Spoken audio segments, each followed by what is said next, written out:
انہی کنجوسوں کی قسم میں یہ بھی ہے کہ ابا زندہ ہیں اور ابا کے مال پہ نظر رکھ کے بیٹھ گیا. یہ تو ایسے ایسے بے غیرت مجھے الحمدللہ ملتے ہیں نا, ان کے سامنے تو میں عزت دیتا ہوں, چائے بھی پلاتا ہوں, لیکن دل چاہتا ہے کہ اس کو میں گالیاں پیپر پہ لکھ کے اسٹیمپ لگا کے دوں. ایسی باتیں کر رہے ہوتے ہیں لوگ, آدمی کہتا ہے پھر شکر ادا کرتے ہیں یار ہم کوئی بہت نیک نہیں ہیں, لیکن اللہ شکر اتنے برے بھی نہیں ہیں. یا اتنے برے کا لفظ بھی بڑا خطرناک ہے, ہو سکتا ہے اللہ کے علم میں اس سے بھی برے ہوں. کم از کم اتنا ہے کہ شکر ہے یہ والی برائی ہم میں نہیں ہے, اتنا تو کہہ سکتا ہے نا انسان. یہ اللہ نے بچایا کہ یہ گندگی ہمارے اندر الحمدللہ نہیں. یہ وہ کنجوس ہوتے ہیں جو باپ کے مال پہ نظر رکھ کے بیٹھے ہوئے ہوتے ہیں. کمایا تمہارے باپ نے ہے یار, تم نے تھوڑی کمایا ہے. کہ ابا مریں گے تو مجھے یہ ملے گا, ابا مریں گے تو یہ ملے گا. ابا کو خرید و فروخت نہیں کرنے دے رہے, ہمارا حق ہے. انہی بے شرموں میں کہنا بغیرت چاہیے, ممبر کا خیال کر کے تھوڑا سا خیال کر رہا ہوں. اب بغیرت سے بھی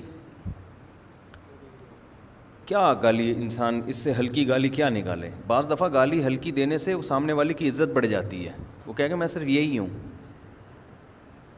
آپ ایک چرسی کو بول دو کہ تو ہیروئن چی کو بول دو کہ تو چرسی ہے, تو ہیروئن چی شکریہ ادا کرے گا نا کہ میں تو چرسیوں سے بدتر تھا اور آپ نے مجھے کس لسٹ میں بٹھا دیا, چرسیوں کی. وہ تو بہت سارے لوگ پی رہے ہیں, ڈرائیوروں میں بہت ڈرائیور پیتے ہیں, بڑے بڑے خاندانی لوگ سٹے لگانے لگے ہیں آج کل. تو بعض دفعہ گالی میں اس لیے بھی نہیں دے رہا ہوتا کہ گالی دینے سے اس طبقے کی عزت میں اضافہ ہو جائے گا. وہ کہے گا ہم لوگ صرف بغیرت ہیں. یہ تو وہ nice to meet you too, nice to meet you and nice to meet you too. خوش ہوگا کہ یار ماشاء اللہ بہت عزت دی, مفتی صاحب نے ہمیں کیا کہہ دیا, بغیرت کہہ دیا. بغیرت سے آگے میں ممبر پہ جا نہیں سکتا. اور یہ میرے دل کے جذبات میں بیان کر رہا ہوں, میں مزاح نہیں کر رہا. دل تو چاہتا ہے اس کو پکڑ کے نا یہیں طبیعت سے دھو, اس کو کوٹو. یار بات کرنے سے پہلے سوچتا تو ہے نا کہ منہ سے کیا بول رہا ہوں میں. کتنے احسان ہوتے ہیں باپ کے یار, تم ساری زندگی اس کے خرچے پہ پلے ہو, بڑے ہوئے ہو, اب تمہیں اس کی ضرورت کا خیال کرنا چاہیے نا. بہت سارے کیسز آئے ہیں, ابا کی زوجہ کا یعنی اپنی ماں کا انتقال ہو گیا, ابا کو شادی نہیں کرنے دے رہے کہ ابا کا خرچہ ہوگا, وراثت ادھر جائے گی. ابا کے ایک اور بچہ ہو گیا تو ہماری وراثت کیا ہو جائے گی, ڈیوائڈ. ایک اور بھائی آ گیا نا تو ہمارا حصہ وراثت میں کم ہو جائے گا. بغیرت تو سوچ تو صحیح, تو باتیں کیا کر رہا ہے. ایک انسان, وہ بھی تیرا بھائی ہوگا, خون ہوگا, اس کے آنے سے تو ڈر رہا ہے کہ یار میرا حصہ کیا ہو جائے گا. جو 6 کروڑ ملنے تھے وہ 5 کروڑ 80 لاکھ ملیں گے, یہی ہو جائے گا نا زیادہ زیادہ. بچپن میں تو پیدا ہو جاتے ہیں نا, اس وقت تو چھوٹے بچے ہوتے ہیں, اس وقت اندازہ نہیں ہوتا کہ ہم جتنے مارکیٹ میں آ رہے ہیں ہم میں سے ہر ایک کی وراثت کا حصہ کم ہو رہا ہے. بڑے ہونے کے بعد پھر بچہ پیدا ہونے پہ بھی ان کو تکلیف ہوتی ہے کہ ایک اور بھائی کیوں آ گیا. یہ وہ خدا کی قسم پرلے درجے کے نا وہ بےغیرت ہیں جن کے لیے بےغیرت کا لفظ بھی کہتا ہے کہ مجھے کیوں گندا کر رہے ہو ان لوگوں کو کہہ کے.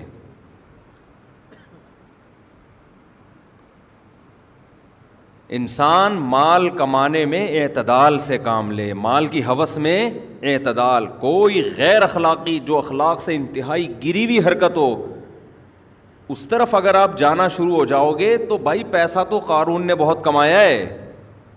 چور اچکے ڈاکو صبح شام کما رہے ہوتے ہیں اپنی عزت اور غیرت بیچ کے.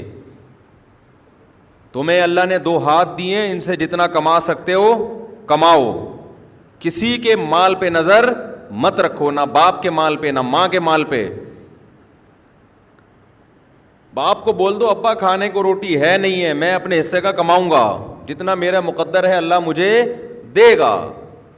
مزید اولاد گھر میں آ جائے, میری صحت پہ کوئی, میرا بازو پیدا ہوگا, ایک میرا بھائی پیدا ہوگا. ماں مر گئی ہے, باپ اگر شادی کر رہا ہے, ابا کو کہو ابا ایک اور شادی کرو, کوئی بات نہیں, 12.5% اس کی وراثت میں حصہ چلا گیا, اللہ نے ہمیں بہت دیا ہے, اللہ نے 2 ہاتھ دے دیے, یہ سب کچھ ہے, کما لیں گے, کچھ نہ کچھ کر لیں گے, آپ اپنا خیال کرو. ایسے لالچ کر کے بیٹھے ہوتے ہیں نا. میرے پاس کیس آئے ہیں, داڑھی ہے, ابا کی بھی داڑھی, بچے کی بھی داڑھی, بچہ بھی نمازی, ابا بھی نمازی. ابا نے شادی کی ہے, بچے نے مکان کی فائلیں چھپا دیں کہ ایسا نہ ہو وراثت میں اس کا حصہ جائے. یہاں آیا, پرانا قصہ ہو گیا, اب پتہ نہیں چلے گا کس کی بات ہو رہی ہے. مجھے اتنا غصہ آیا کہ یار بے غیرت آدمی, تجھے تیرے باپ نے گھر دیا بنا کے, ساری زندگی اس میں پلا ہے, تو گاڑی دی اس کے باپ نے اس کو, تیری تعلیم پہ خرچ کیا, تجھے تو بچھ جانا چاہیے باپ کے سامنے. ابا میں جو کماؤں گا آپ کے ہاتھ میں لا کے رکھوں گا, آپ کو دوں گا. مجھے اچھا یہی لگتا ہے کہ میں آپ سے مانگ کے کھایا کروں, جیسے بچپن سے ہمیشہ مانگتا آیا ہوں. یہ مانگنے کا مزہ ہے ماں باپ سے. ہم نے چونکہ بے غیرت لوگوں کے ساتھ بھی ٹائم گزارا, غیرت مندوں کے ساتھ بھی نا, تو ہمیں کمپیئر کرنے کا موقع بہت اچھا. ہمارے پاس پرلے درجے کی بے غیرتی کے واقعات بھی ہیں. میں پھر بتا دوں, یہ بے غیرتی میں مجبوری میں کہہ رہا ہوں, اس کو بے غیرتی نہیں کہیں گے. بے غیرتی کسی نے بے غیرتی کو غصہ آ جائے میرے اوپر کہ یار ہمیں اتنا گندا کیوں کر رہے ہو ان لوگوں کو ہم. اور میرے پاس اعلیٰ درجے کی غیرت کی مثالیں بھی الحمدللہ موجود. میرے جو شیخ ہیں نا, حضرت مفتی عبدالرحیم صاحب, اللہ ان کی عمر میں برکت دے. پہلے تو نام ہی نہیں لیتا تھا میں, پابندی تھی, وہ شہرت نہیں چاہتے. تو ہمارے جو دادا شیخ تھے حضرت مفتی رشید احمد صاحب رحمہ اللہ تعالیٰ تھے.